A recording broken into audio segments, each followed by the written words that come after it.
Hello, and welcome to the next review on Foos Entertainment. This time will be for Hellbound, Hellraiser 2, out of the Hellraiser Scarlet Box. This is my favorite one out of the Hellraiser series. I think it's the most imaginative one. It's the most creative one out of the three films. One thing I always wanted to experience with the first Hellraiser film is I wanted to see where the semi-bites go and where the souls that they capture and the souls that they imprison actually end up. And we didn't actually get that with the first film, but we do very much get that with the second film.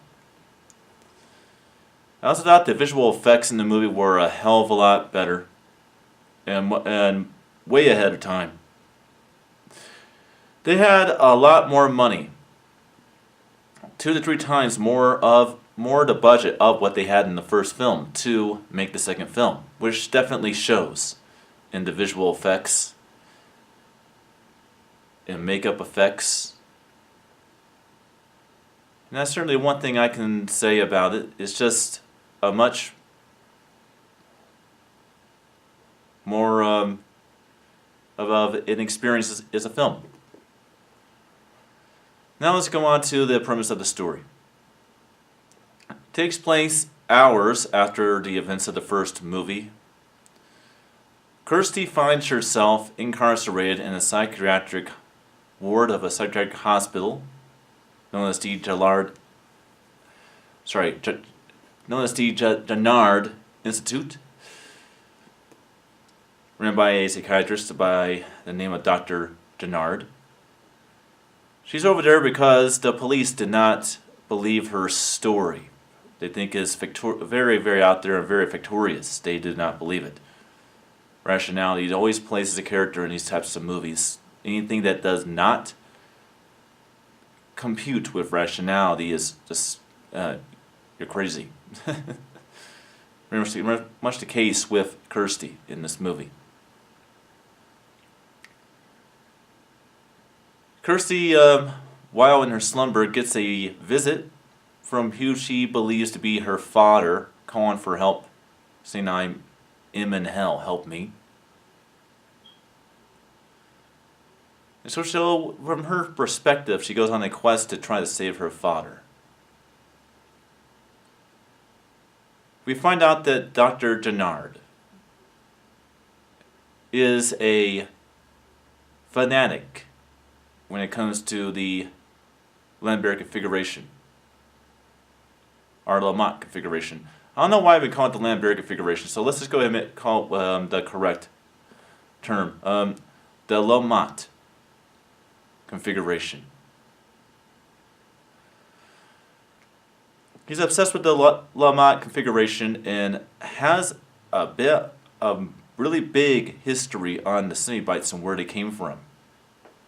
It always was mentioned to Doug Bradley playing Pinhead for the first time in the first Hellraiser film that he once had been human. This plays a good integral part into the movie towards the climax of the film.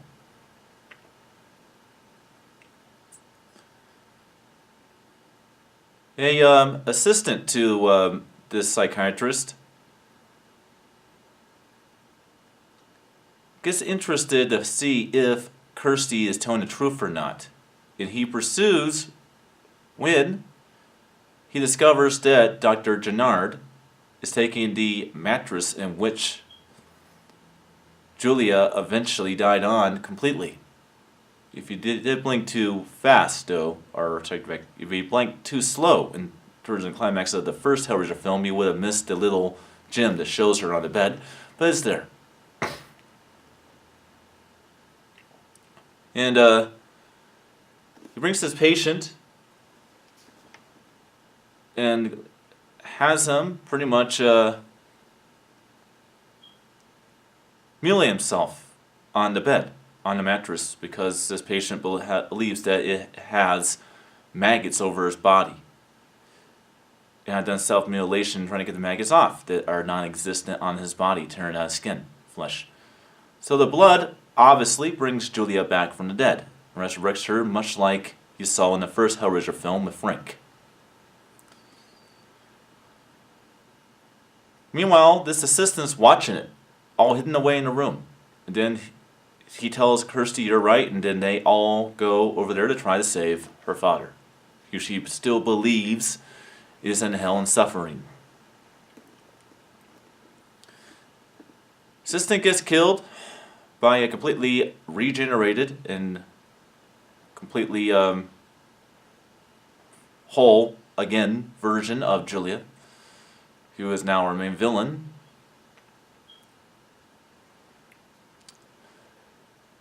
With his demise, pretty much Kirsty gets in captivity with Julia and Dr. Renard.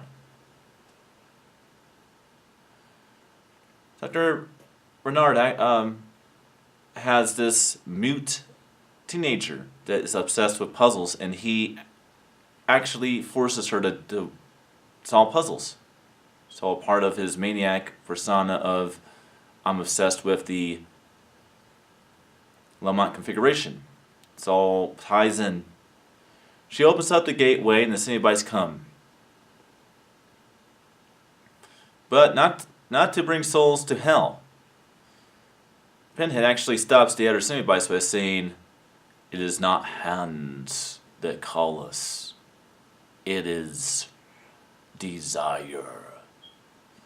So, from that point on, us as the viewer of the film, as well as the characters of Kirsty, Dr. Chenard, Julia, and Tiffany, who is the mute teenager, we go into a tour of the inside of the Lamont configuration, the nether world in which the souls go to and where the Cenobites actually come from.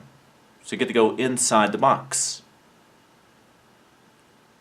and see a very, very mythical and extraordinary nether world.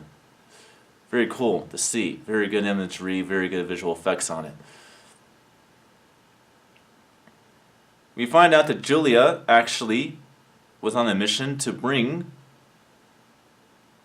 the Netherworld's god, who is known as Leviathan, souls. And so she brought the diabolical doctor. Well, the evil that Dr. Chenard was so great that he actually became pretty much a Semibite as well as vessel for the Leviathan godlike entity that rules the netherworld of the Labyrinth. So, that brings us to our climax of the film. Kirsty comes face to face with the Semibites and Pinhead. They want to devour her. So, she asks them a question and gives them a picture of himself before he became Pinhead. He remembers in Dr. Chenard, in his Semibite form, slaughters all the Semibites and then transforms Pinhead from the lead Semibite to the human version of himself that he previously was. Then slits his throat and he dies, leaving Kirsty and Tiffany to face it off with Dr. Chenard on their own. They eventually defeat Dr. Chenard by solving the box and getting out of the netherworld, the Labyrinth as it were, and back to their own world before the doorway and gateway closes. Leaving the gateway closed off from the natural world once and for all, or so we think. And that's pretty much the story of Hellraiser 2, also known as Hellbound, Hellraiser 2. Audio and video quality. The video in this is very, very good. What I like so much about the Arrow Scarlet Box release is that they did a very good job on brand new high definition transfers for each movie without losing the nostalgic and gothic overall look of the film. There are some digital grade areas that are very noticeable in this movie, but no print is perfect. But this is the best I've ever seen. Hellbound Hellraiser 2 in high definition is in this box set. Audio. Again, a lot of people have a lot of bad things to say about the 5.1 audio tracks on Hellraiser and Hellbound Hellraiser 2 in the Scarlet Box set. I do not understand why. The 5.1 DTS HD Master audio track is very much like the first movie. I would say it's even better than the first movie. There's a lot more surround effects going on than there were in the first movie. But I can definitely say that it is in no way, shape, or form a below average or even average track. Like the first movie, the mono central track could be a little bit better, but the stereos are very directional. The surrounds are very well used. It's a solid 5.1 track that definitely delivers on all cylinders.